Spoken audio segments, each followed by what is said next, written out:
بسم اللہ الرحمن الرحیم۔ اذان کے لغوی معنی اور اصطلاح شرع میں اذان سے کیا مراد ہے۔ یاد رکھیں کہ اذان کا لغوی معنی ہے اعلان، اطلاع دینا، اور شریعت میں خاص الفاظ کے ساتھ پنجے گانا، نماز کے لیے بلانا اور اس کا اعلان کرنا، یہ اسے اذان کہتے ہیں۔ یعنی لغوی طور پر اذان کا معنی اعلان، اطلاع دینا، اور شریعت میں اذان سے مراد وہ خاص اور مخصوص الفاظ کے ساتھ اطلاع اور اذان دینا، اس کو شریعت میں اذان کہتے ہیں۔ اذان سب سے پہلے سیدنا جبریل امین علیہ السلام نے بیت المقدس میں دی، شب معراج میں، جب رسول اکرم صلی اللہ علیہ وسلم نے پھر بعد میں سب انبیاء علیہ السلام کو نماز پڑھائی۔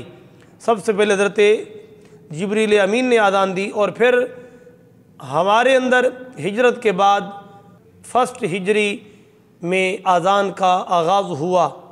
اور پھر یہ بھی یاد رکھیں کہ پنجگانہ نماز یعنی فجر، ظہر، عصر، مغرب، عشاء اور جمعہ، ان نمازوں کے سوا اور کسی نماز کے لیے اذان دینا سنت نہیں ہے۔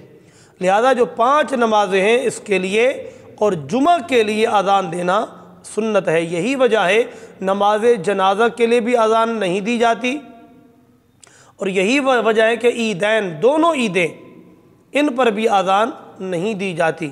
پنجگانہ نماز یعنی 5 نمازیں اور جمعہ، اس کے اندر اذان دی جائے گی، اس کے علاوہ کسی نماز کے لیے اذان نہ دی جائے گی۔ اسی طرح علماء کرام نے فرمایا کہ کچھ جگہیں جہاں اذان دینا مستحب ہے، ان میں سے ایک جگہ فرمائی بچے کے کان میں اذان دینا بھی مستحب ہے۔ اسی طرح جب آگ لگ جائے کہیں پر، تو آگ جب لگ جائے تو وہاں پر بھی اذان دینا یہ بھی مستحب ہے۔ اسی طرح جنگ کے اندر اذان دینا یہ بھی مستحب ہے۔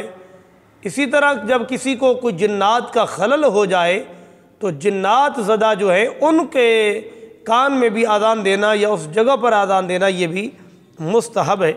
اسی طرح غم زدہ آدمی ہو یا پھر غصے کی حالت کے اندر آدمی ہو تو وہاں اس کے کان میں اذان دینا یہ بھی مستحب علماء کرام نے لکھا۔ اسی طرح کوئی مرگی والا ہے تو اس کے پاس اذان دینا، کوئی راستہ بھول جائے تو اس وقت اذان دینا یہ بھی مستحب ہے۔ اسی طرح میت جب ہم دفن کر لیتے ہیں قبر میں تو دفن کرنے کے بعد بھی اذان دینا یہ مستحب علماء کرام نے لکھا۔ حتیٰ کہ روایت کے اندر آتا ہے سیدنا علی المرتضیٰ شیر خدا رضی اللہ تعالیٰ کو میرے آقا کریم نے ایک مرتبہ غم زدہ حالت میں دیکھا تو میرے آقا کریم نے فرمایا، اے علی، کسی سے اپنے کان میں اذان دلوا لو، اذان کہلوا لو۔ یعنی میرے آقا کریم نے فرمایا کہ غم کو دور کرنے والی ہے، پریشانی کو دور کرنے والی ہے، اور وہ اذان ہے۔ لہذا اذان کے بڑے بابرکت کلمات ہیں، اس کے اندر بہت زیادہ اللہ تعالیٰ کی خوشنودی ہے، اور میرے آقا کریم صلی اللہ علیہ وسلم نے اس کی تصدیق فرمائی، اور یہ اللہ تعالیٰ کی جانب سے کلمات عطا ہوئے ہیں، لہذا بہت ساری اس کی برکات اور اس کی خیرات ہے۔ اللہ رب العالمین پنجگانہ اذان نماز اور جمعہ کے لیے اذان جو کہ سنت ہے اختیار کرنے کی توفیق نصیب فرمائے۔ ان نمازوں کے سوا کسی اور نماز کے لیے اذان سنت نہیں ہے۔